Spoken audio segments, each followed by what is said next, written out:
Hi again, welcome. Here's another Ask Dino video. And it's great to be here. I've had a shave today and I've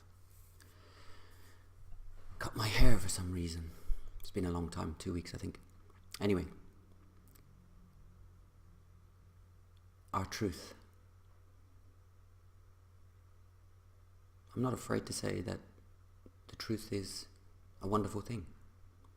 We all get to a point where we've had enough of BS, not telling all the truth, selective truth. And now it's time to be in full truth for our souls. It's for us, not for anybody else, it's for us. And this urge to share information, messages.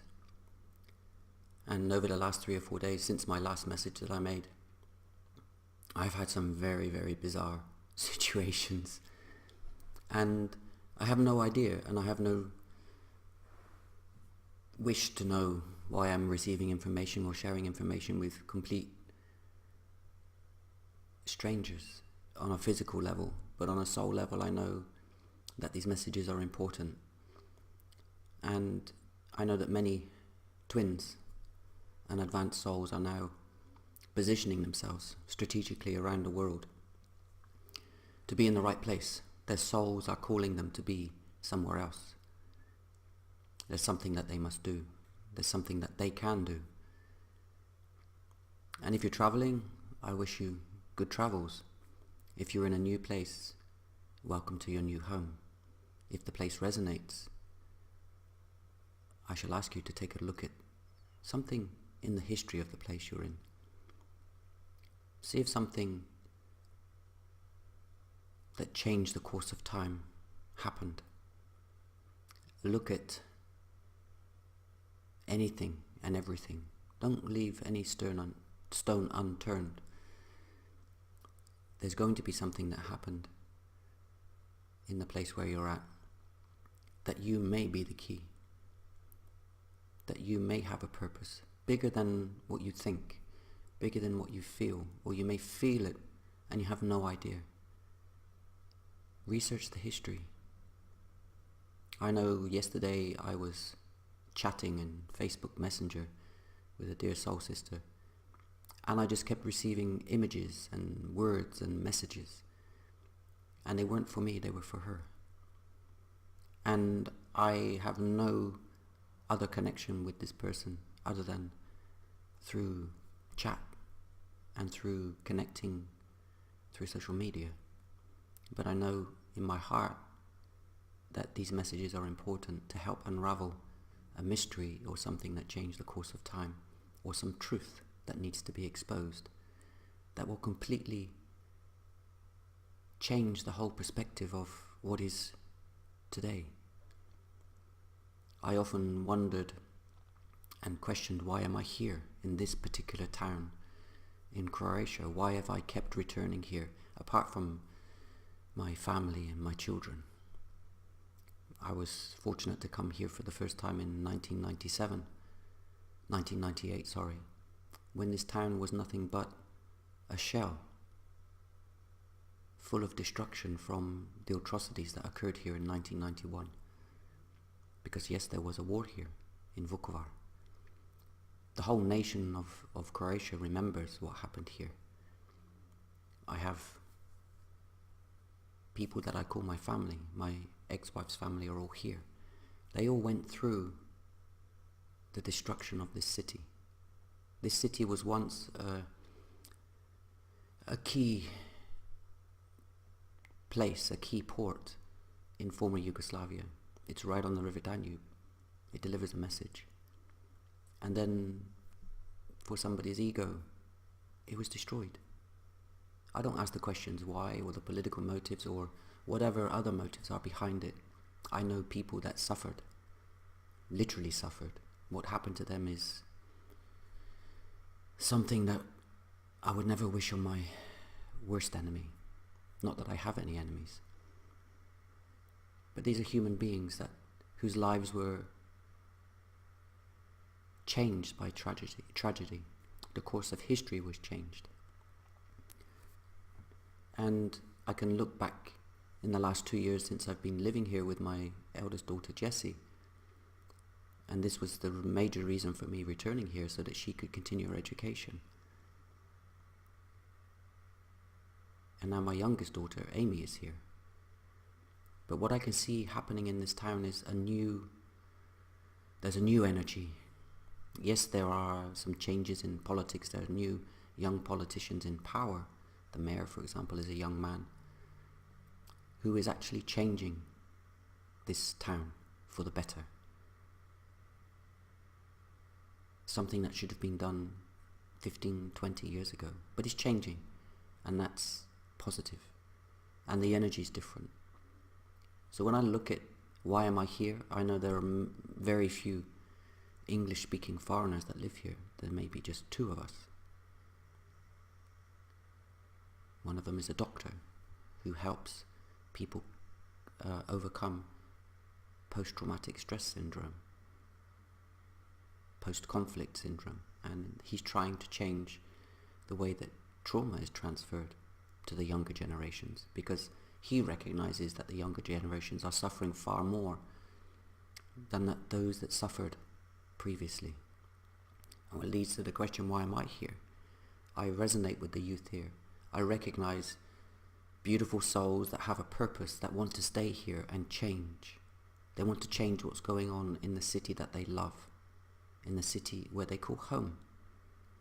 And it's only through their energies and the lifting vibrations that they can see change and force change.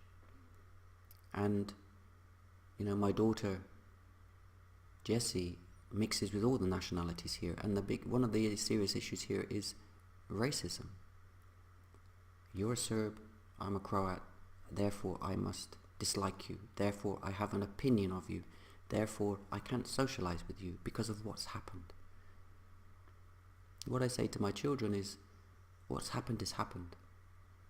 We can only change what happens tomorrow or today. So change your perspective on everything, and everything will be different. Allow positive energy to flow through you. Change the subject. Think about what you can do to change tomorrow, so that it's a brighter and better place. And I was talking to another dear sister last night in Croatia also. She's also a twin. And something popped into my mind. Are our 2 cities in a line where we live? Because I also met her through social media. And strangely enough, our cities are virtually in a straight line. I look at other things around me and people that have moved recently that I believe are also second wavers or third wavers. Someone I used to work with, she's moved from Moscow to a town called Novi Sad in Serbia, which is also in line with Vukovar. So I wonder if these are grid lines forming. Are these souls in the right place, ready for what's going to occur, ready for whatever changes are going to happen? Because we must admit, we can't continue the way that we are. This existence is being controlled by media, by social media, by chains of events. Everyone's running from something. We see mass migration, people running from fear. They're living in fear, and all they want is to live in peace and freedom. And then the governments put up borders and the governments put up controls to stop that. And this causes just political rivalry. Mass movements of people that are fleeing fear should be recognized as a major problem. Are they running from the dark? Yes, they are. Are they seeking light? Yes, they are. Are they seeking safety and shelter? Yes, they are. Are they wanting to work to improve the quality of their life? Yes, they are. But politicians are squabbling about what to do and how to do it. We never had these controls many centuries ago. Passports are a thing created by man to control the movement of people.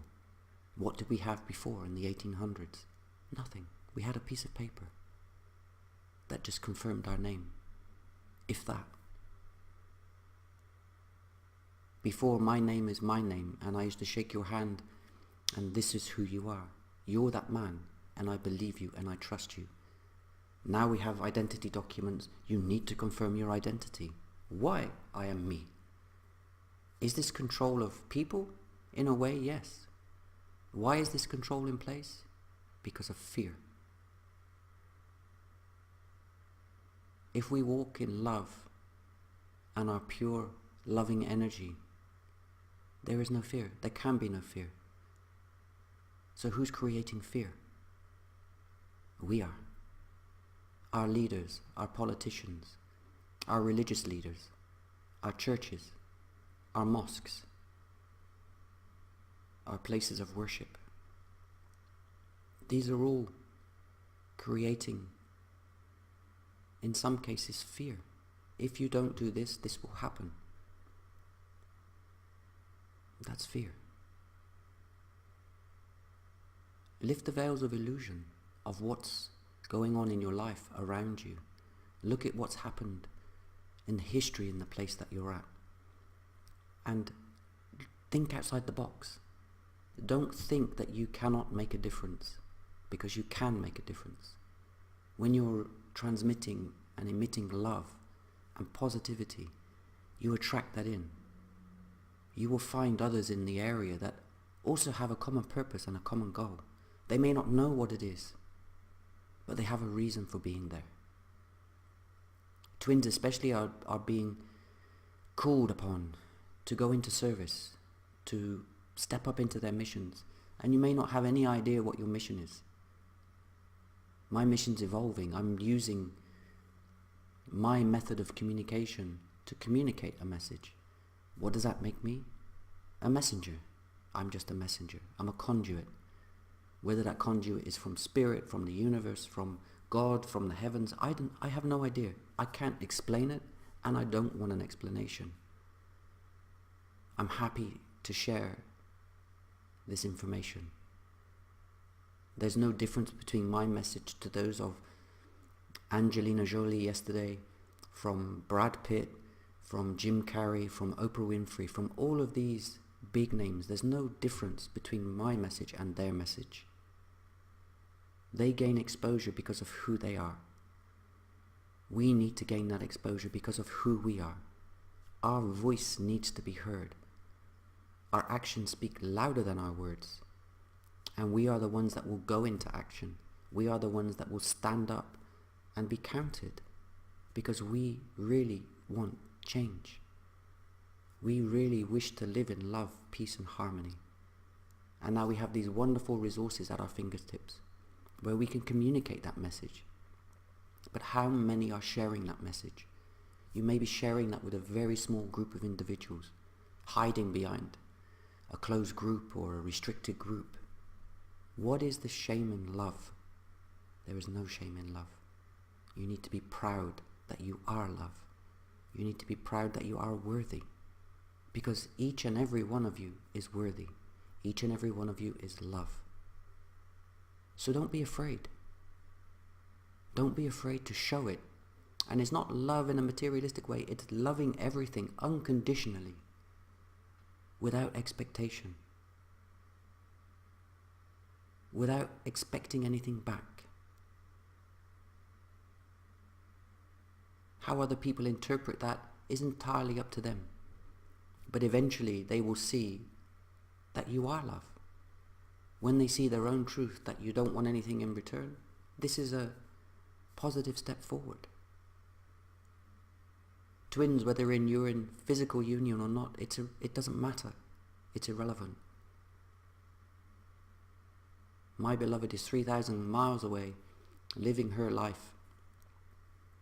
We are co-creating some things. We are working together on some projects. My website, for example, is now in Russian. She did that work. So we are co-creating. If you're with your beloved in union, this is wonderful.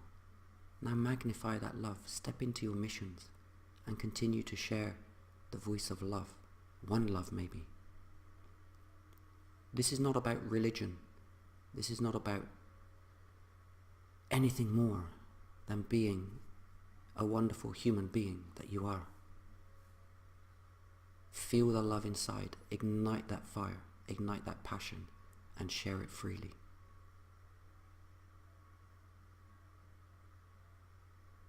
If you're receiving information or images for that you don't understand, share it with somebody, because there's a message there for you. There's a message there for somebody else.